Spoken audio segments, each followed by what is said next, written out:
പെട്ടെന്ന് പണം ഉണ്ടാക്കാനുള്ള ഓട്ടത്തിനിടെ പല കെണിയിലും വീഴുന്ന ഒരുപാട് ആളുകളുള്ള ഒരു നാടാണ് നമ്മുടേത്. എന്നാൽ മികച്ച സാമ്പത്തിക അവബോധവും ജാഗ്രതയും കൈമുതലാക്കിയാൽ ഇതിനെല്ലാം മറികടക്കാമെന്ന് പ്രായോഗികമായി കാണിച്ചു തരികയാണ് എറണാകുളം കോടനാട്ടെ ഒരു വിദ്യാർത്ഥി കൂട്ടായ്മ. കോടനാട് ബസേലിയസ് പബ്ലിക് സ്കൂളും സ്റ്റാർട്ടപ്പായ ദ ഫിനാൻസ് സ്കൂളും ചേർന്നൊരുക്കിയ സംരംഭമാണ് ഇനി.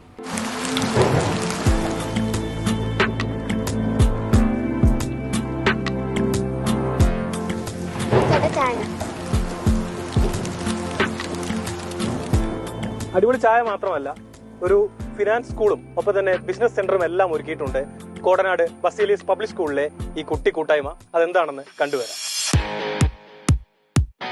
ഈ കുട്ടി സംരംഭത്തിന്റെ ചീഫ് ടെക്നിക്കൽ ഓഫീസർ നമുക്കൊപ്പമുണ്ട്. ഹായ്, എന്റെ പേര് ആൽവിൻ. ഞാൻ ഈ ബസേലിയസ് സ്കൂളിലെ വിദ്യാർത്ഥിയാണ്. ഈ സംരംഭം ഞങ്ങൾക്ക് വേണ്ടി ചെയ്യാനായിട്ട് ഒരുക്കിയത് ഞങ്ങളുടെ ഫൈനാൻസ് സ്കൂളാണ്. ആ ഫൈനാൻസ് സ്കൂളും ഞങ്ങളുടെ സ്കൂൾ മാനേജ്മെന്റുമാണ് ചെയ്തു തന്നത്. പിന്നെ ഇത് ഞങ്ങളുടെ ക്ലാസ് റൂമാണ്. ഇവിടെ ഞങ്ങൾ ഡെയിലി 10 o'clock ആകുമ്പോൾ ഞങ്ങൾക്ക് ക്ലാസ് എടുത്തു തരും. ഫിനാൻസ് എന്താണ്, അതിനെക്കുറിച്ചുള്ള കാര്യങ്ങൾ അത് റിലേറ്റഡ് ആയിട്ടുള്ള ലിവറേജ് എന്താണ്, വർക്കിംഗ് ക്യാപിറ്റൽ എന്താണ്, എങ്ങനെയാണ് ഒരു മണി കയ്യിൽ നിന്ന് റോൾ ചെയ്തിട്ട് അത് അതേപോലെ തന്നെ നമ്മുടെ കയ്യിൽ സ്റ്റോക്ക് ചെയ്ത് വെക്കണം എങ്ങനെയാണ് എന്നുള്ള കാര്യങ്ങൾ ഞങ്ങൾ ഇവിടുത്തെ ക്ലാസ് റൂമിലിരുന്നാണ് ഞങ്ങൾ പഠിക്കുന്നത്. അത് ഞങ്ങളുടെ ഏറ്റവും പ്രിയപ്പെട്ട സാറാണ് ഞങ്ങളെ സപ്പോർട്ട് ചെയ്തത്. ആ സാറിന്റെ പേര് എൽദോ സാർ എന്നാണ്. ഇന്ന് നമ്മൾ വളരെ ഇമ്പോർട്ടന്റ് ആയിട്ടുള്ള ടോപ്പിക്കാണ് പഠിക്കാൻ പോകുന്നത്. എന്താണ് ഓൺട്രപ്രണർഷിപ്പ്, എന്താണ് ക്യാപിറ്റൽ. ഓക്കെ,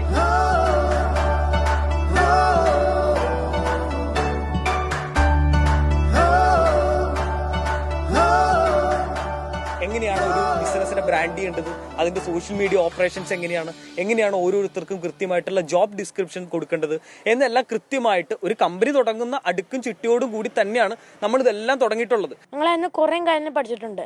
എന്താണ് working capital, fixed capital, leverage, OTP and scams. OTP scam എന്ന് വെച്ചാൽ നമ്മുടെ ഒരു അക്കൗണ്ട് ഒരാൾ ഹാക്ക് ആയി കഴിഞ്ഞാൽ അവരൊരു OTP ഇടും. അവർ ഫേക്ക് ട്രാൻസാക്ഷൻ്റെ ഒരു ഫോട്ടോ വയ്ക്കും. അതുകൊണ്ട് പറയും പൈസ അയച്ചിട്ടുണ്ട്, അത് റിപ്പീറ്റ് ചെയ്യാമോ എന്ന് ചോദിക്കും. അപ്പം നമ്മൾ എന്ത് ചെയ്യുക, തിരിച്ചു ചെയ്യും. പക്ഷേ അത് കംപ്ലീറ്റ് സ്കാമാണ്. അവർ ഫേക്ക് ആയിട്ടാണ് ഫോട്ടോ എടുക്കണേ. നമ്മൾ വിചാരിക്കുക അവർ ശരിക്കും കൊണ്ടുപോയി കഴിച്ചിട്ടുണ്ട്. അങ്ങനെയാണ് മിക്ക സ്കാമും വർക്കാവണേ.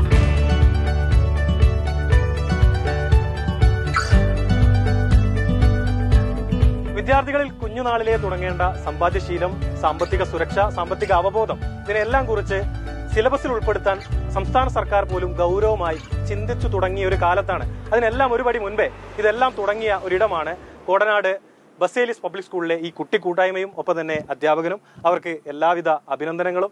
കൊച്ചിയിൽ നിന്നും മധു മേനോനൊപ്പം സജിൻ, ഏഷ്യാനെറ്റ് ന്യൂസ്.